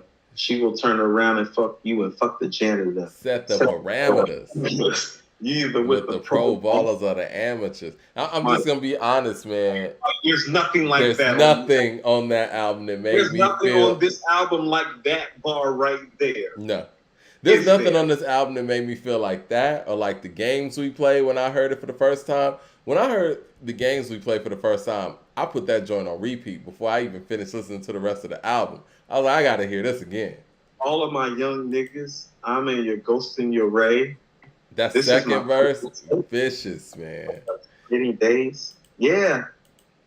Shout out to Mike H with the super chat. He says, you don't have to sit with the album of the year. You know it when you hear it. And that's true. Yeah. Like magic. Yeah. We stopped everything we were doing when we heard Magic. Rigorol 7 says, peace, y'all. Pusha joint is an average 4. It's all right, but it's a huge letdown after all the hype. I think Kendrick's is about to open up a library this summer. Problematic. 007 said 4 out of 5. It's good. Good rap album. It's a really good rap album. It's a good rap album. It ain't album of the year. Rap album. It's not. And when Gibbs' album dropped and when KD3 dropped, and when Kendrick drops. We want to hear Kendrick rapping first. Yeah, we need some confirmation out there from the people at TDE or the people at what's it called? What's the new PG Lang? Yeah, we need confirmation for the people at PG Lang that this is going to be a rap album from Kendrick. Mike, Cassius Clay, Muhammad Ali, he need to be dropping tracks the way Push just dropped tracks. I don't give a damn what the name is on the crack list. Yeah, I need to hear something first, man. It's been 5 years, man. You gotta dust off the Blue Magic, Pepsi. I don't care what the name brand is. Yeah, man. The people at PG Lang, let us know. Better push this shit. Okay, but before we get up out of here, man. No, we haven't talked about Love yet. Yeah, that's what I was gonna say. Let's talk about Love the Genius' album. Yeah. Hold on, are we done with Push? Are we done with all the Push talk? Did everybody get all their? I think everybody got theirs off. I think that everybody is at a consensus that it's a 4, and I think that we'll talk about it again next week. Y'all want us to sit on it for a week? We'll do that. Hold on, you want to know why? We'll do that just for you guys. You want to know why it's not a 4 though? Didn't we rank Lotto's album at 4.25? Isn't this better than Lotto's album? So who we sliding down? We'll slide her down to a 4, and this will be a 4.25. There we go. Okay, that seems a little bit more fair. But see, it's funny you say that because I thought about that today. I was like, I've always thought about this one thing I think Jay-Z was saying, and I think it was about, he wasn't talking about Volume 3, but he was just talking in general. He was saying that when I get rated, talking like maybe the source or whatever, I get rated by my standard and not by a standard period. So it's like Volume 3 for somebody else might be higher rated than it was. And that's true though. When we think about these things, we rate people based on their ability and what they can do and what we've seen. I think that Mulatto, Big Lotto, she overshot what I thought was going to happen. This undershot. So right, if she got a higher rating based on that other person's resume, I wouldn't have a problem with that. No, you want to know what it is? It's like Pusha T is somebody that for his whole career, well, he's really gone out and got you about 25, 8, and 8. You know? Yeah. And so when he has a season where he gives you like 25, 8, and 8, you're like, okay, nigga, well, that's what you do. You might not make the All-Star team if you get a little bit below that, but somebody else who has a breakthrough year and might not even get those can get on the All-Star team. So somebody who has like 15, 5, and 5 talent pops up and averages 23, 10, and 8. Well, you can average that 25, 8, and 8.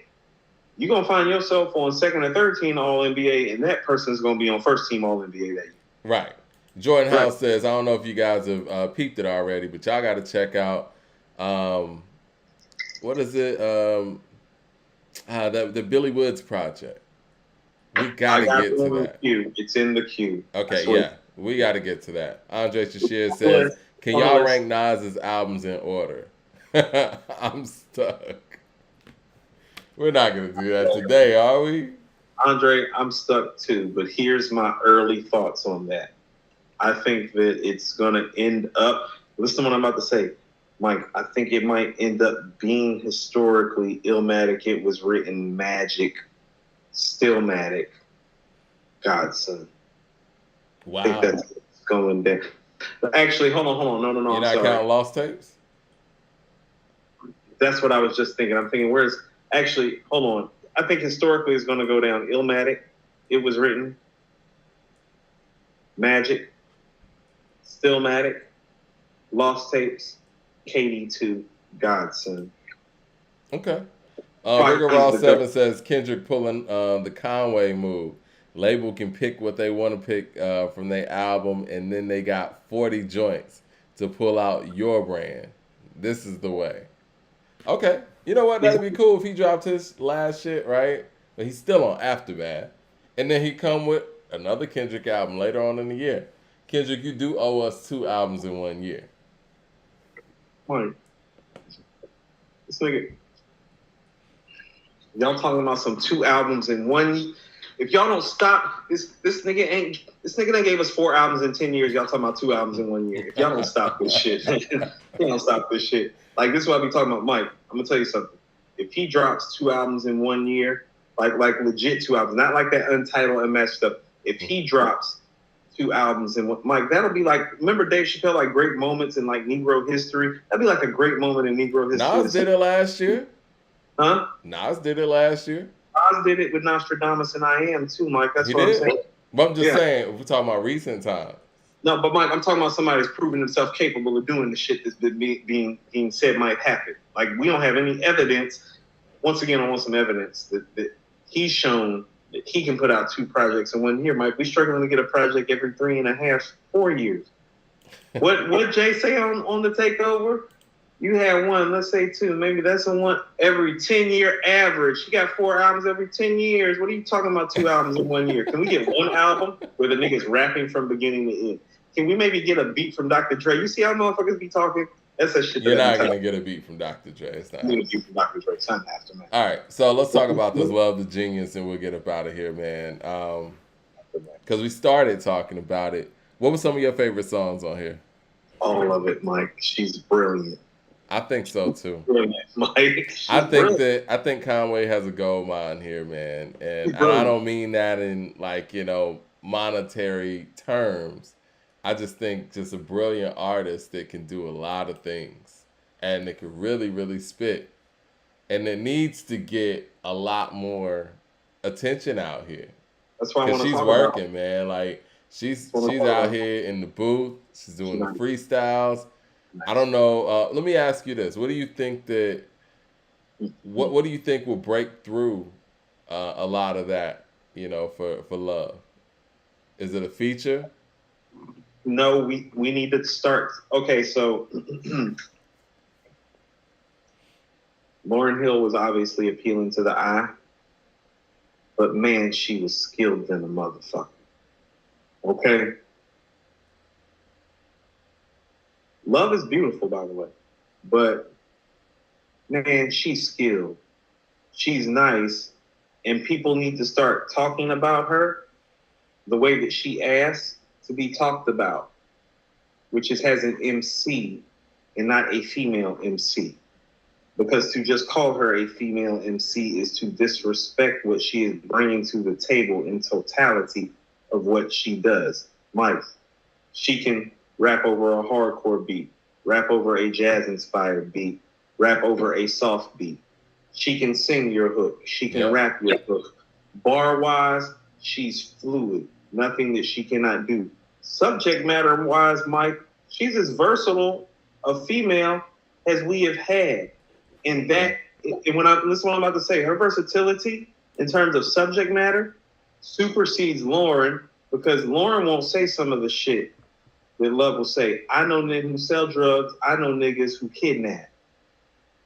You feel me? Lauren won't talk like that. That's why I'm saying, like, no, Love's the MC's MC. And that's why she talks about, no, I want respect that an MC gets. And so what we need to do for her is speak on her behalf like the great and wonderful MC that she is, because that's what the fuck she is. This motherfucker nice, Mike. Yeah, and I think that we talk about Mos Def, or I do, and the versatility and everything that he's able to add. That's a great comparison, Mike. The versatility that he's able to add to a track, from being able to sing your hook to spit something crazy to being the whole theme of it. Like, she can add so much to anybody's tracks and her own. Like, she could stand alone because she can do it all. And then I think that the answer to, well, the way I would answer the question that I ask you about, the notoriety thing, because she's all over the place and she's working.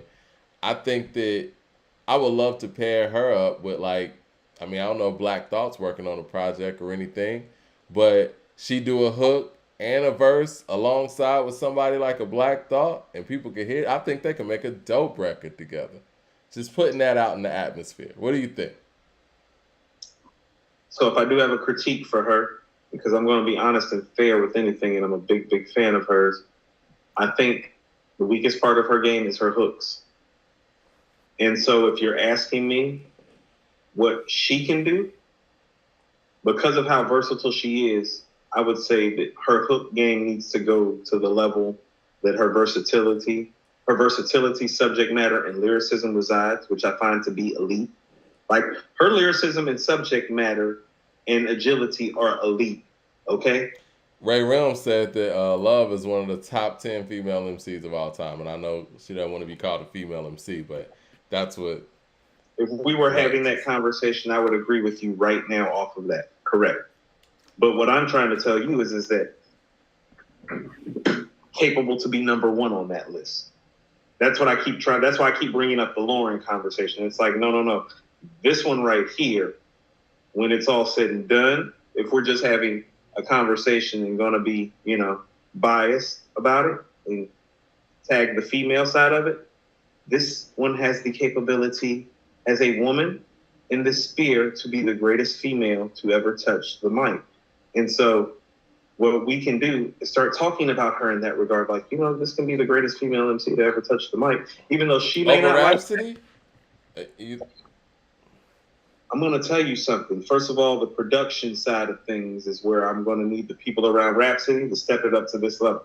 Because you can ride to this. That's what I mean about it's on some MC stuff. It's not just the content and the subject matter. It's the fact that you can ride to it too because of the beat.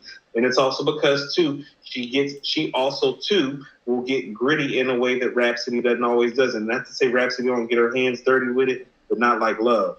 Like Love says stuff that Lil' Kim would say, but not in a sexual way, but just in a way where it hits you so strong. It's like, damn, a woman said that, but it's strong. They're asking the name of the album. The name of the album is Self Love 2. The fact that you don't even know. See, that's what I'm saying. That's what we can do. Like what we doing right now.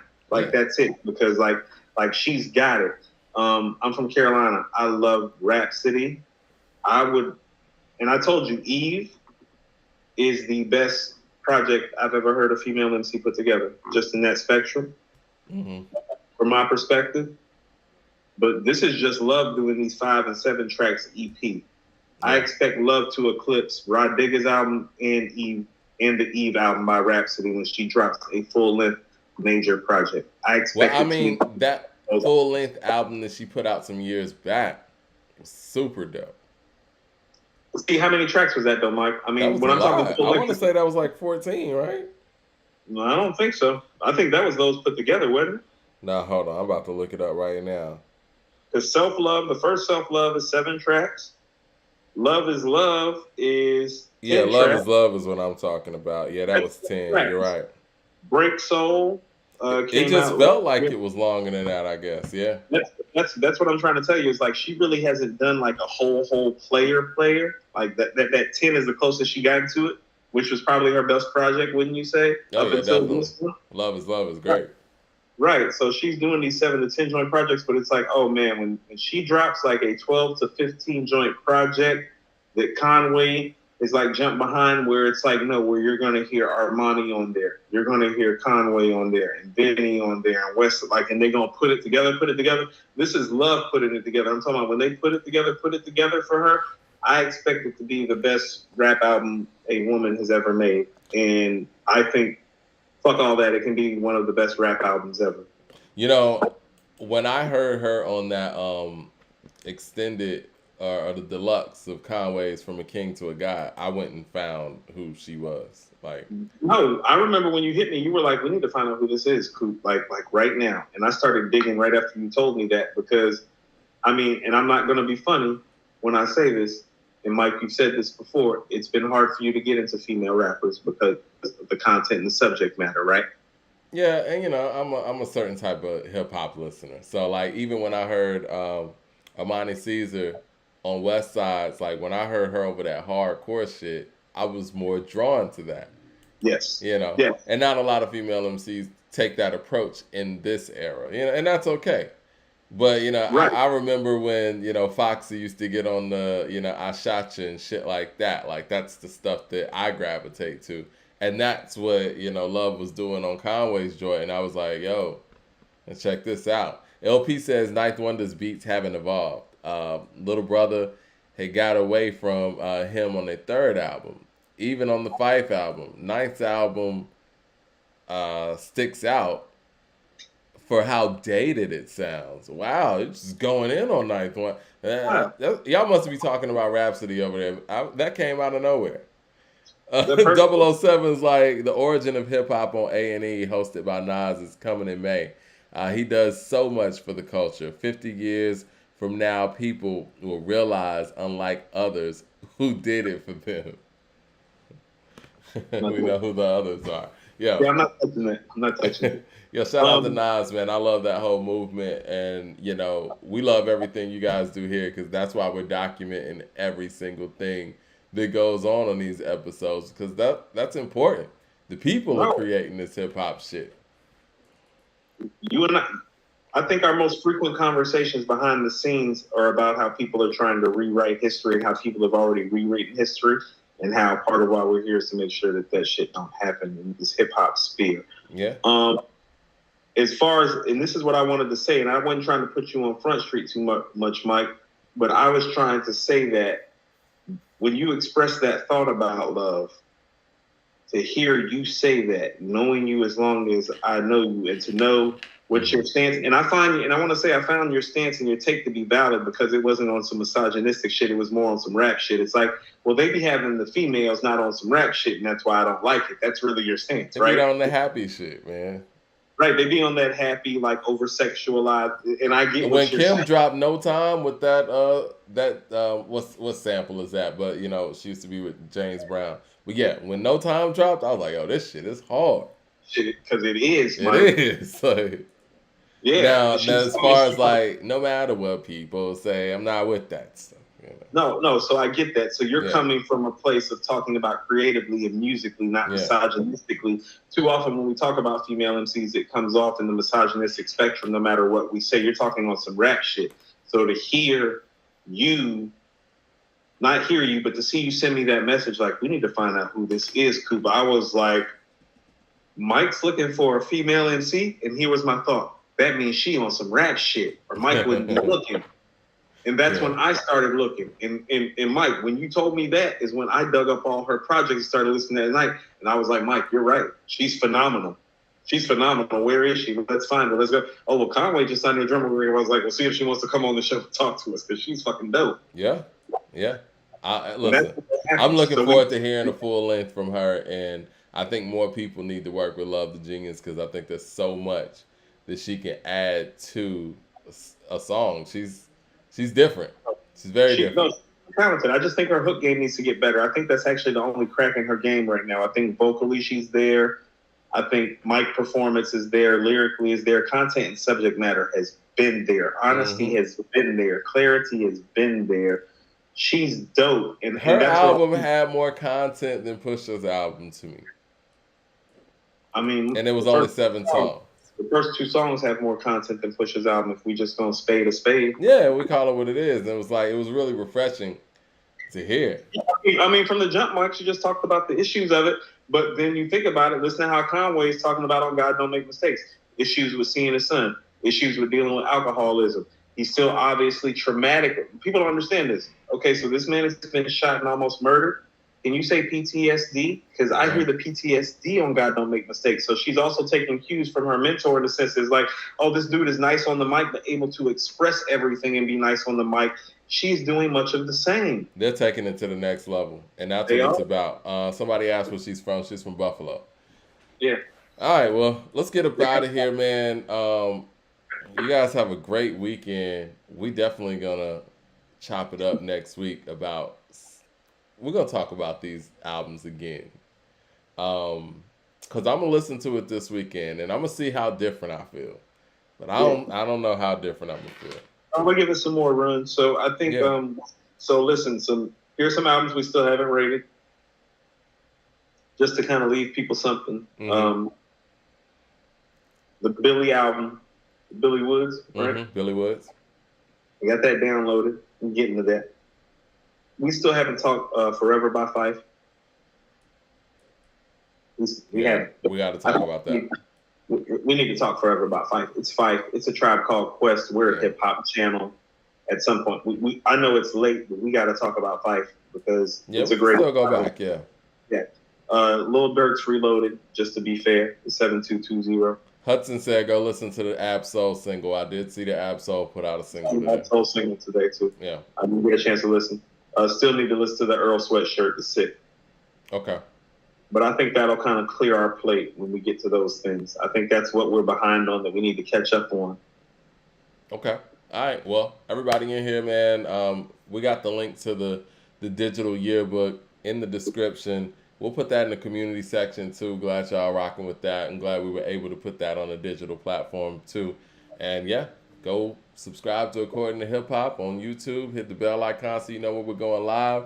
And, yeah, we're going to keep these discussions going. Well, Future next week. Now, Black Star's coming. Black Star's coming. Hold on. So, Mike, are we going like half on a subscription so like you can buy it and I'll send you money? And I got it. We're doing that. I don't think people understand that it's like, I don't like how they're playing this game, Mike. Well, I want to hear the music and, Can we just 2 minutes? Can we 2 minutes on it? it's like, I don't like how they're playing it, because this is what I mean. The artists make it convenient for them when it's convenient for them. Like, a lot of what's going on in the music business, in the hip hop world, in terms of the availability and just like the public running it and owning it, these guys actually do have something to do with it. And so I understand the nostalgic moment and the feel, but it's like, you're involved in the music industry. Yeah. You're involved in the music industry. Yeah. Like, Talib pulled up on our Instagram page. Stop acting like you guys can't like pull up and do like y'all know how to reach out to people. Y'all know how to make things shake and make things happen. Y'all have industry connections.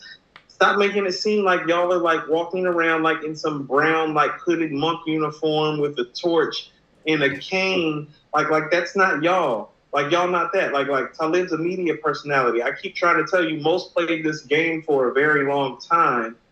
Okay?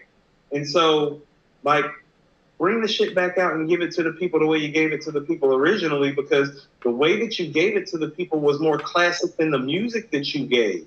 The way that it was given to the people is more classic than the album is. That's what I keep saying. Y'all talking about the movement. Y'all talking about the feeling. Y'all talking about the impact. Y'all not talking about the music. But since y'all not doing this shit, the motherfucking music better be there, since everybody got to pay for it and play this game. Like you Hove. You feel me? You niggas not Hove. I bought a type of subscription. Jigga Man. That's a Jigga Man move, definitely. Is it not a J move? But they get branded as some sort of torchbearers. That's why I keep bringing up Mos Def in the Changed Clothes video, Mike. And you like, nah. I'm like, nah. That was 20 years ago, man. Mike, it's still Brooklyn niggas. Still Brooklyn niggas. I think that's irrelevant. That's not irrelevant. That is actually relevant. I'll give you that. Like, they still Brooklyn niggas. Still Brooklyn. Like, nah, they gonna play. And shout out to Brooklyn and all my Brooklyn niggas. Shout out to Job out there. Right. You know what time it is to be Brooklyn niggas. That's what I'm saying.